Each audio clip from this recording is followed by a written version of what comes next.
Tenés que ser parte del cambio, de ese cambio que querés ver en nuestro Paraguay. En el programa pasado, les voy a recordar un poquito las diapositivas, habíamos visto que había 3 ámbitos donde creo que se tiene que dar estas próximas negociaciones de Itaipú. El ámbito de negociación propiamente dicho, el ámbito de aplicación de lo que ya está vigente y el ámbito de las políticas nacionales. Dentro de eso, hoy vamos a seguir viendo lo que es el ámbito de aplicación del tratado. Acá no hay negociaciones, simplemente aplicar. Dentro de eso, habíamos visto que tenemos unas líneas también propuestas y que son básicamente esas 6 que están ahí, y al final vemos que hay 2 en las cuales vamos a dar énfasis el día de hoy, que son la normalización contable de Itaipú y el cumplimiento del anexo A, B y C, y asimismo las del tratado. El anexo A dice claramente lo siguiente: compete al Consejo de Administración cumplir y hacer cumplir el tratado y sus anexos y decidir sobre los revalúos de activo y pasivo, con previo parecer de la ANDE y de la Electrobras, teniendo en cuenta lo dispuesto en el parágrafo 4 del artículo 15 del tratado.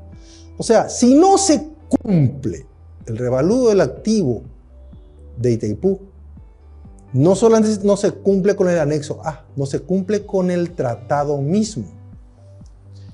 Además, ese anexo A, en el artículo 79 de su reglamento, dice que las operaciones económico-financieras de la Itaipú serán contabilizados de acuerdo con los principios contables generalmente aceptados y sus resultados serán registrados por sistemas de contabilidad general y de contabilidad de costos. Ok. Respecto a eso, fíjense el estudio que se hizo en la ANDE en el 2019.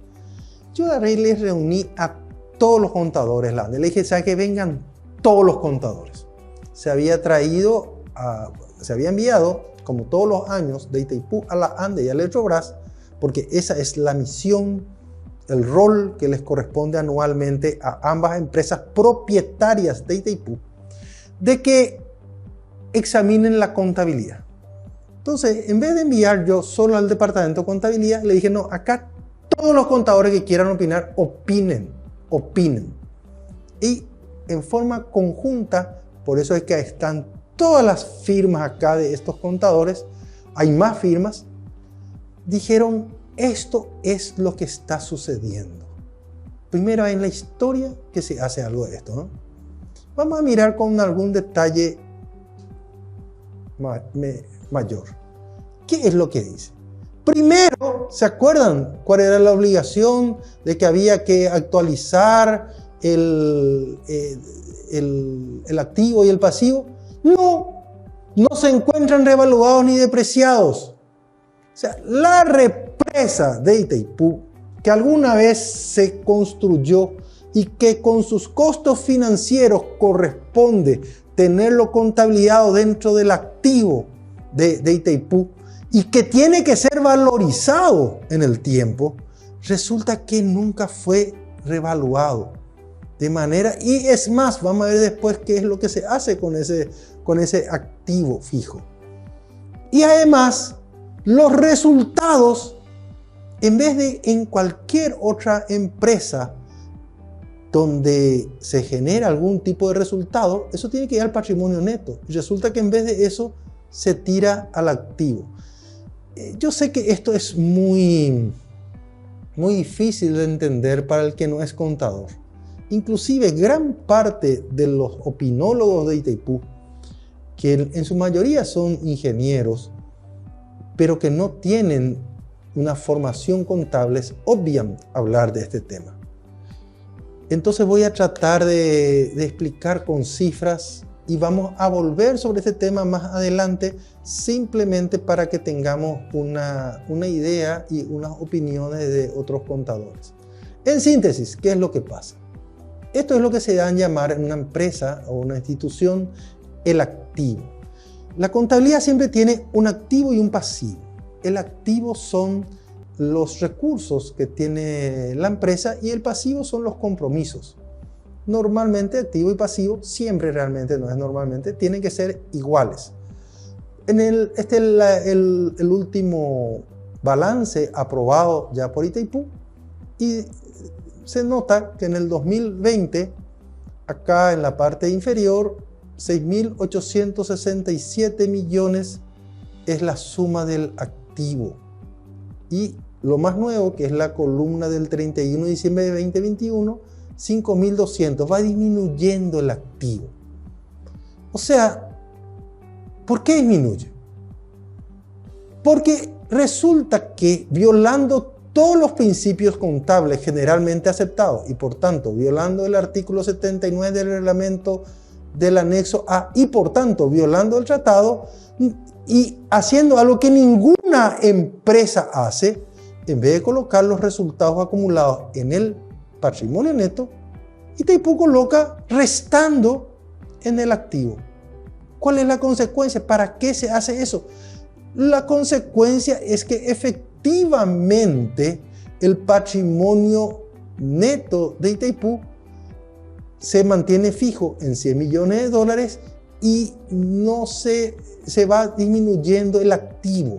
Vale decir, como la deuda se va terminando, y ahí se hace énfasis en este cuadro en eso, de a poquito, ¿verdad?, se va haciendo que el activo valga menos en la contabilidad. Es como si ustedes dijeran, no, pero hoy en día el activo de Itaipú es menos que hace 20 años. Eso es absurdo. Eso es absurdo. Vamos a mirar el absurdo al cual se llega. ¿Qué es lo que se debería de hacer? Este es el otro lado. Esto que estaba acá era el activo. Del otro lado, igualando esto, está el pasivo. Está el pasivo. Y que siempre tienen que ser iguales en magnitud. ¿Qué es lo que tendría que hacer? En vez de ponerse, como está acá, en el activo, lo que está resaltado en rojo, cómo se va amortizando la deuda, se tendría que colocar del lado del patrimonio neto de manera tal, pero en valores positivos, de manera que se note como gracias al esfuerzo que hacen paraguayos y brasileros de pagar la deuda, cada vez Itaipú es más nuestro de paraguayos y brasileros y no tanto de sus acreedores. Eso es lo que haría cualquier empresa del mundo. Acuérdense, 5.000 millones por ahí era a fin de este año. Voy a volver acá. 5.271 millones lo que supuestamente valía el activo de Itaipú. Fíjense, en otros años, en el 2000, a comienzo del siglo, era 19.000, 20.000 millones.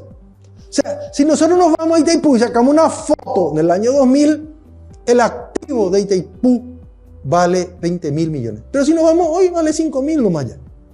Absurdo, absurdo, por la no aplicación de las reglas de contabilidad. Es más, ni siquiera es lógico. Veamos qué ocurre también. Eso ocurrió siempre en este periodo. Acá vemos que en el 2010, 2011 era el orden de 18, 19 mil millones, 2016, 2017, 11, 12 mil. En la medida que corre el tiempo, cada vez vale menos. Es más, en estos estados contables de Itaipú, acá está la firma. Esto está bajado de la página web. Ustedes pueden hacer lo mismo. Se dice claramente y se acepta, se confiesa, diría alguien, ¿verdad?, que las principales disposiciones y orientaciones normativas que difieren de las prácticas contables adoptadas en esos países, o sea, tanto en Brasil como en Paraguay, es que no se contabiliza la depreciación. Los resultados de la entidad no se exponen en el patrimonio neto como tenía que ser, sino que forman parte del activo con signo cambiado y todo lo que estuvimos hablando. O sea, esto no inventó ni Pedro Ferreira ni los contadores de la Andes. Es algo que está confesado dentro de los estados contables que todos los años se van aprobando en el Consejo. Entonces, ¿qué es lo que va a ocurrir? ¿Qué es lo que esto ocasiona? ¿Y qué nos importa cómo se aprueba? Vamos a mirar. Acá vemos en este gráfico. En este gráfico se nota, esto es lo que fue sucediendo. El activo que en algún momento dado sobrepasó los $20.000 millones, resulta que ahora alguien dice que está un poco más de $5.000 millones. Como si esto se estuviera cayendo en su valor, como si el recurso de paraguayos y de brasileros de Itaipú, el recurso estuviera disminuyendo bruscamente de valor, sino que lo que realmente está sucediendo es que está bajando la deuda. Al contrario, cada vez es más nuestro, es más paraguayo, más brasilero, es más de nosotros dos esto y no de los que de aquellos que son acreedores de la deuda de Itaipú.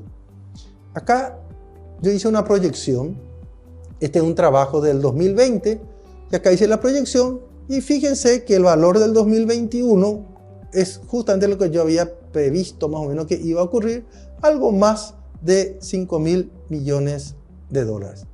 Esto fue puesto en enero del 2022, antes que fuera aprobado en Itaipú el del 2021, por lo tanto, la predicción que hicimos en aquella oportunidad se ha dado exactamente como estaba previsto. ¿Y qué va a ocurrir? Para el 2024 va a haber un activo totalmente desdibujado, casi tendiente a cero. Va a ser a lo mejor 1.000 millones. ¿Quién puede ir a Itaipú, visitar Itaipú a finales del 2020, a mediados del 2023, cuando se termine de pagar la deuda, y mira Itaipú y dice, el activo que acá tienen Paraguay y Brasil vale $1.000 millones? Nadie. A lo mejor habrá el que dice vale 20.000. Habrá el que dice vale 30.000, porque Tres Gargantas en China costó tanto. O habrá el que diga, no, esto vale mucho más, $50.000 millones. Pero con seguridad ese activo no es 1.000. Esto está fuera de toda duda y es cuestión de simplemente ir a sacarle una foto hermosa y ver con cualquier contador a ver si el activo de Itaipú realmente se puede valorizar en apenas $1.000 millones. Ahora está ya firmado en 5.000, veremos. Vamos a dejar por ahora aquí y vamos a retornar después de la pausa con lo que tiene que ver con el anexo B y lo que este incumplimiento del anexo A del B y del tratado implica en el anexo C.